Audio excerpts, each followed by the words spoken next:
ভূতের গল্প না, সত্যি।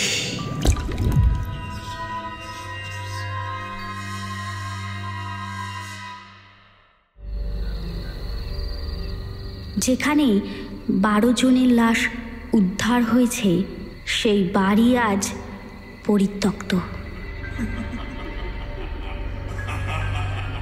এবং তার পাশ দিয়ে রাতে তো দূরের কথা, সকালে ওইখান দিয়ে যেতেও মানুষের ভয়ে পা কাঁপে।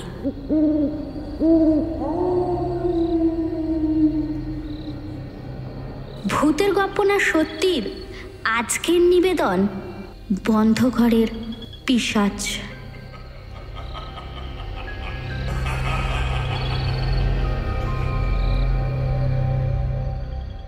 গোবিন্দপুর গ্রামের ঘটনা। দুই বন্ধু সুবীর ও সন্দীপ গ্রামের একটি চায়ের দোকানে বসে গল্প করছে। খড়ের ছাউনি দেওয়া বাঁশের খুঁটি দিয়ে তৈরি দোকানটা। মাটির উনুনে অ্যালুমিনিয়ামের কেটলিতে চা গরম হচ্ছে। তখন সন্ধ্যে 6টা বাজে। মাটির ভাঁড়ে 2 কাপ চা ঢেলে দেয় মদন। সন্দীপ মাটির ভাঁড়টা হাতে তুলে হালকা চুমুক দেয়। দাদা, চাটা খুব সুন্দর হয়েছে। মদন তখন মুচকি হেসে বিস্কুটের কৌটো আর বাকি সব বাসনপত্র দোকানের ভিতরে রাখতে শুরু করে। দাদা, সবে সন্ধ্যে 6টা বাজে, আপনি কি এখনই দোকান বন্ধ করে দেবেন? আজ অমাবস্যা, এখন না বেরোতে পারলে আজ আর বাড়ি পৌঁছতে পারবো না। সন্দীপ এই কথা শোনার পর সুবীরের মুখের দিকে দেখে। দুজনেই কিছু বুঝতে পারে না। অমাবস্যার সাথে তার দোকান বন্ধ করার সম্পর্কটা কি? এই কথা সন্দীপ যখন মদনকে বলে, মদন তাকে বলে, তোমরা লক্ষ্য করনি, তোমরা দুজন ছাড়া আর কেউ নেই, না এই দোকানে আর না রাস্তায়। হ্যাঁ, ঠিকই তো। কেন গো?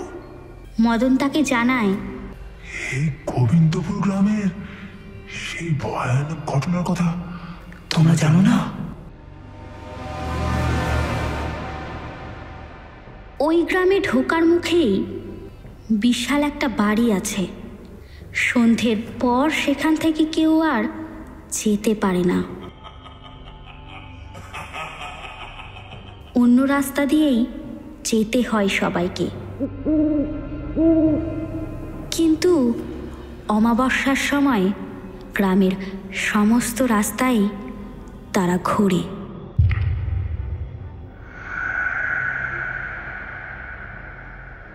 এই কথা শুনে সুবীর হেসে ওঠে এবং তার মুখ থেকে চাটি পড়ে যায়। কি বলছো কি এসব? মদন তাদের জানায়, তোমরা এখানে নতুন, তাই জানো না। আজ থেকে 10 বছর আগে ওই বাড়িতে যতজন ছিল সকলকে মৃত অবস্থায় উদ্ধার করা হয়েছিল।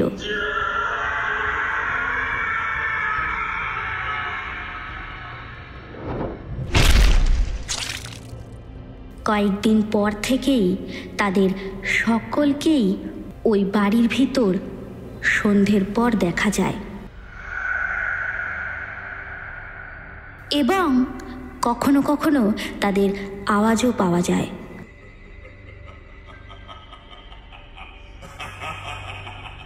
এইসবের কারণে সেই বাড়ির আশেপাশে যারা থাকতো তারাও সেখান দিয়ে চলে যায় এবং সন্ধ্যের পর সেখান থেকে কেউ যাওয়া আসাও করে না।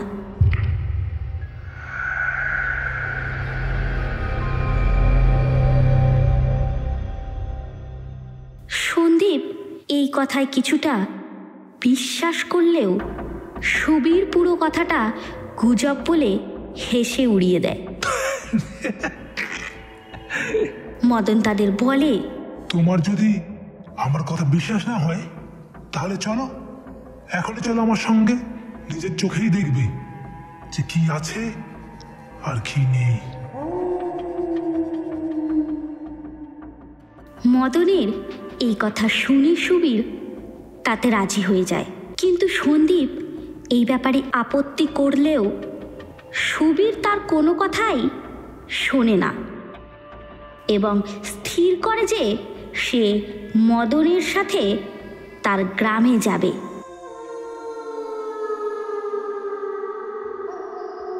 এবং ওই বাড়িটায় গিয়ে দেখবে ওখানে আসলে কি আছে। মদনের দোকানটা গ্রামের বাইরে, হাইওয়ে সংলগ্ন একটা রাস্তার ধারে ছিল। সুবীর আর সন্দীপের গাড়িটা হাইওয়ের রাস্তার ধারেই ছিল। মদন তার দোকান বন্ধ করে।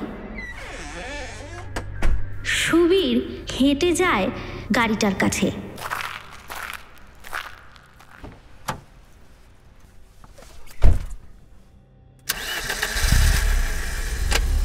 এবং সেখান থেকে গাড়িটিকে নিয়ে আসে দোকানের সামনে। সুবীরের পাশের সিটে সন্দীপ এবং পিছনের সিটে উঠে বসে মদন। 2 মিনিট গাড়ি সেই পথ ধরে এগোতেই তারা এসে পৌঁছায় গোবিন্দপুর গ্রামে।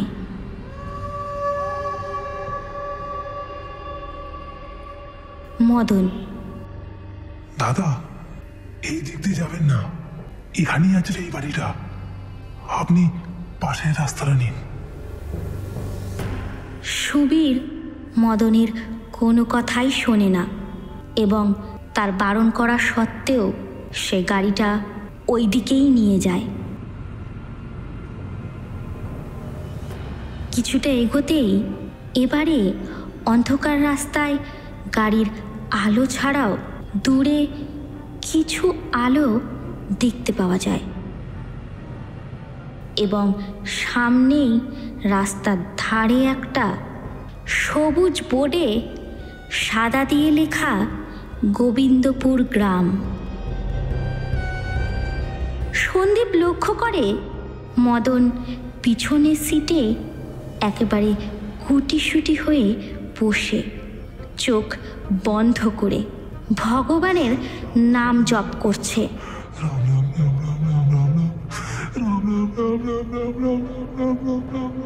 গাড়িটা যেই গ্রামের মধ্যে প্রবেশ করে সুবীরের কেমন যেন একটা অনুভূতি হয়,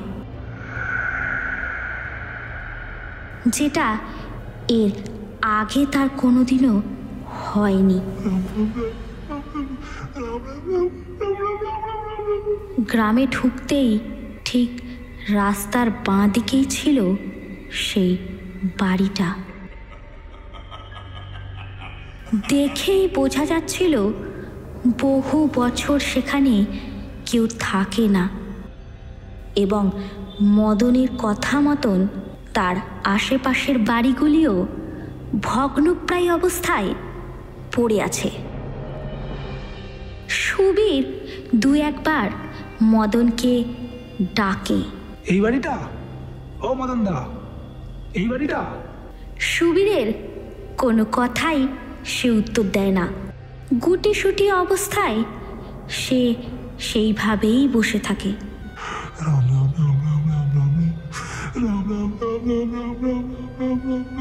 মদনের এই অবস্থা দেখে সন্দীপ সুদীপকে বলে গাড়িটা একটু এগিয়ে নিতে।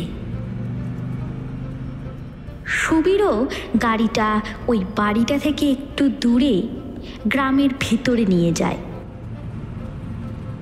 সন্দীপ মদনকে গাড়ি থেকে ধরে নামায় এবং তাকে তার বাড়ি পর্যন্ত গিয়ে ছেড়ে আসে। ফিরে গাড়ির সামনে সন্দীপ আসলে সে দেখে গাড়িটা ওই বাড়িটার কাছেই রাখা। গাড়িটার হেডলাইট জ্বলছে এবং ভিতরে সুবীর নেই। সন্দীপ বুঝতে পারে যে সুবীর নিশ্চয়ই একা ওই বাড়িটার ভিতরে গেছে। বাড়িটা দুতলা এবং অনেকটা আগেকার দিনের জমিদার বাড়ির আদলে তৈরি। সামনেটা বাগান করার জন্য খোলা জায়গা এবং তার মাঝখান দিয়েই বাড়িতে ঢোকার রাস্তা। এখন অবশ্য বাড়িটা এবং তার সামনের খোলা জায়গাটা পুরোটাতেই আগাছা জন্মে কিছুটা জঙ্গলে পরিণত হয়েছে। বাড়িতে ঢোকার আগেই বিশাল একটা গেট, যার একটা পাল্লা অর্ধেক খোলা, যেখান থেকে সন্দীপ এই সমস্ত কিছু দেখতে পাচ্ছিল।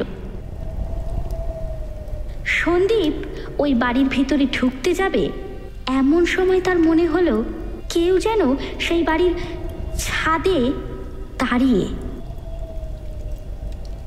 কেবল তার ছায়াটাই দেখতে পাচ্ছে সন্দীপ, কারণ পুরো এলাকাটাই ঘুটঘুটে অন্ধকার। সেই বাড়িটার আশেপাশের রাস্তায় লাইটগুলোও বন্ধ। কেবল তাদের গাড়ির হেডলাইটের আলোই একমাত্র আলোর উৎস সেখানে। সন্দীপ প্রথমে ছাদে যে ছায়াটা দেখেছিল তাকে দেখে সুবীর ভাবে, কিন্তু কিছুক্ষণ পর সে বুঝতে পারে সে সুবীর নয়, কারণ সুবীরের উচ্চতা খুব হলেও 5 ফুট 7 ইঞ্চির বেশি হবে না, কিন্তু যে ছাদে দাঁড়িয়েছিল সে কম করে 6 ফুট 5-6 ইঞ্চির তো কম হবে না। সন্দীপ কিছু বলতে যাবে, নিমিষের মধ্যেই ছায়াটা ওখান দিয়ে সরে যায়। সুবীর, এই সুবীর! অনেকবার ডাকার পরও যখন বাড়ির ভিতর থেকে কোনো আওয়াজ আসে না, তখন সন্দীপ কিছুটা ওখানে যেতে ভয় পেলেও সুবীরকে আনার জন্য সে বাড়িটার ভিতর দিকে যায়। সেই বাড়ির বড় গেটটার ভিতর দিয়ে প্রবেশ করতেই সন্দীপের নাকে খুবই একটা বাজে দুর্গন্ধ আসে। অনেক দিনের পচা কোনো মৃত ব্যক্তির দেহের গন্ধ।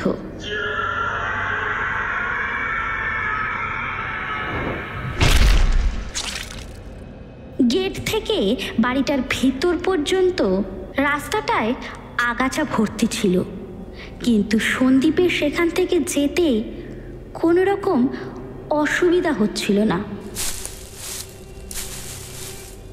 কারণ রাস্তাটা দেখেই মনে হচ্ছিল কেউ কিছুক্ষণ আগেই সেখান দিয়ে গেছে। তার ফলে রাস্তাটায় কিছুটা অংশ পরিষ্কার। সন্দীপ মনে করে যে সুবীর গেছে, তাই এখানটা এই রকম হয়ে আছে। কোনো রকমে সে সেই বাড়িটার সামনে আসে। সামনেটায় একটা খোলা বসার ঘর, সেখানে ভাঙাচোরা চেয়ার টেবিল পড়ে। এই পর্যন্ত আসতে তার ভয় করছিল ঠিকই, কিন্তু এর আগে যেতে না তার শরীর আর না তার মন তাকে সাথ দিচ্ছিল। গাড়ির হেডলাইটের আলোয় এই পর্যন্তই মোটামুটি দেখা গেলেও এরপর থেকে আর কিছুই তেমন চোখে পড়ছিল না।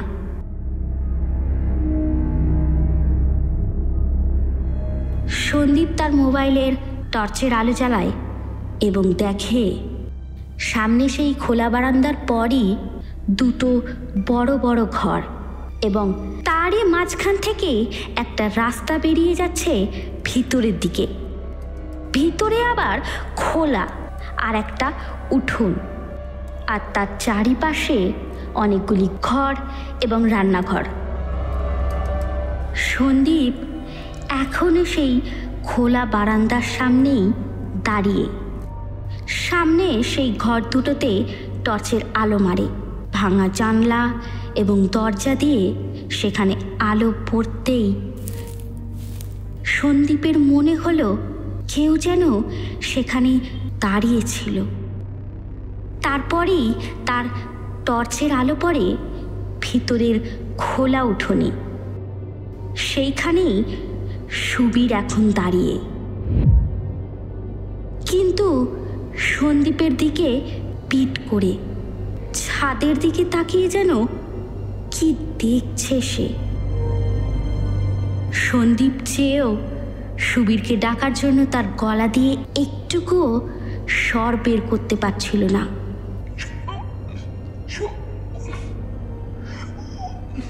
কিন্তু সন্দীপ এই দুটো ঘরের মাঝের রাস্তাটা দিয়ে যাবে কিভাবে? কারণ তার বারবারই মনে হচ্ছিল যে এর ভিতরে কেউ না কেউ আছে, এবং সে বা তারা কেউই মানুষ নয়, এবং তারা বেঁচেও নেই।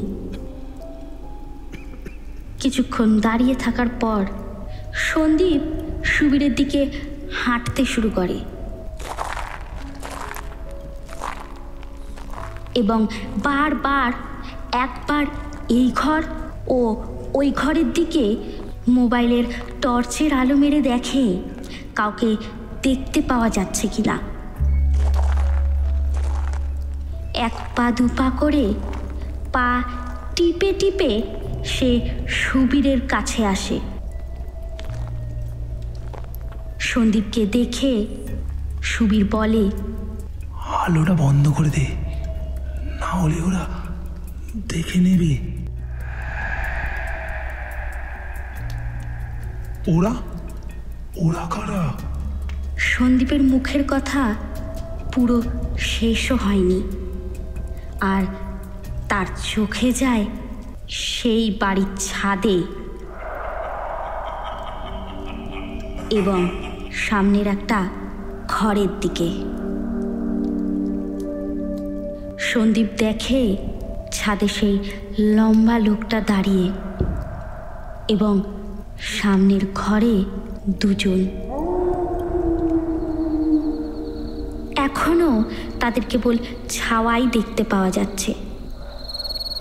যেই সন্দীপ তার মোবাইলের টর্চটা বন্ধ করে, পুরো জায়গাটা ঘুটঘুটে অন্ধকার হয়ে যায়, এবং সে দেখে যে ছাদে এবং ওই ঘরে দাঁড়িয়েছিল সেখানে এখন আর কেউ নেই। কেবল কয়েকটা জ্বলন্ত চোখ লাল হয়ে আছে,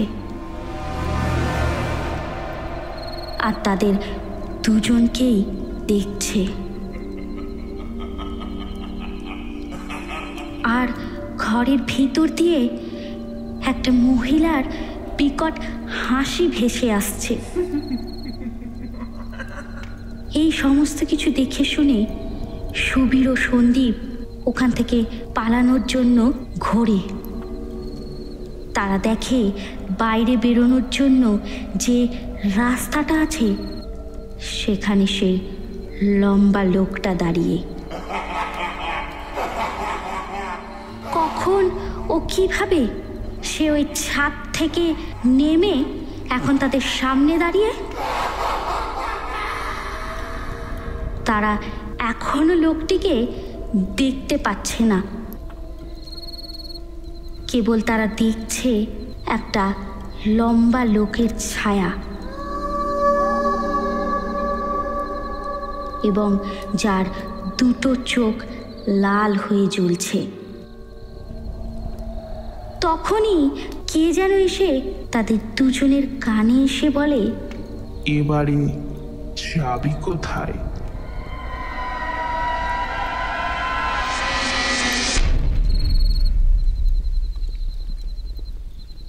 দুজনই পিছনে ঘুরতেই কেউ নেই।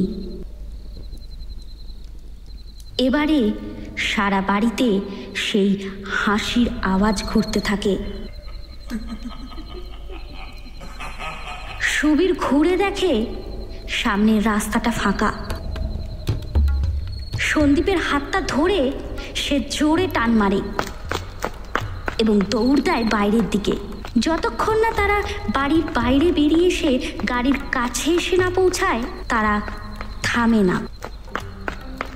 কোনো রকমে তারা গাড়িতে ওঠে।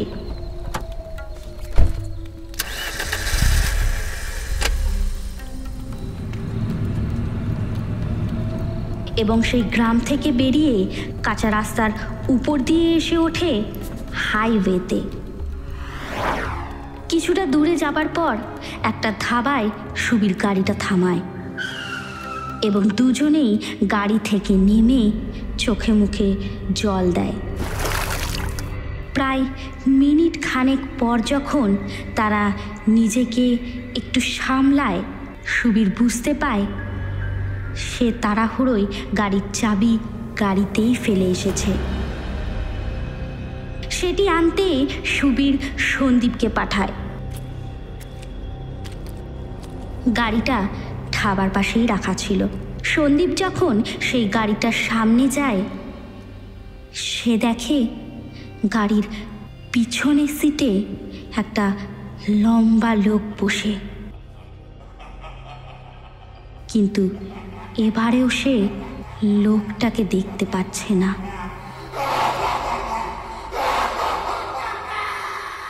মানে ওই ছায়াটাই এতক্ষণ ওদের সাথেই ছিল। তাহলে কেমন লাগলো আমাদের আজকের এই পরিবেশনটি? পছন্দ হলে অবশ্যই লাইক করো। যারা যারা এখনো আমাদের চ্যানেলটি সাবস্ক্রাইব করোনি তারা অবশ্যই সাবস্ক্রাইব করো। আর হ্যাঁ, গল্পটি বন্ধুদের সাথে শেয়ার করতে কিন্তু ভুলো না।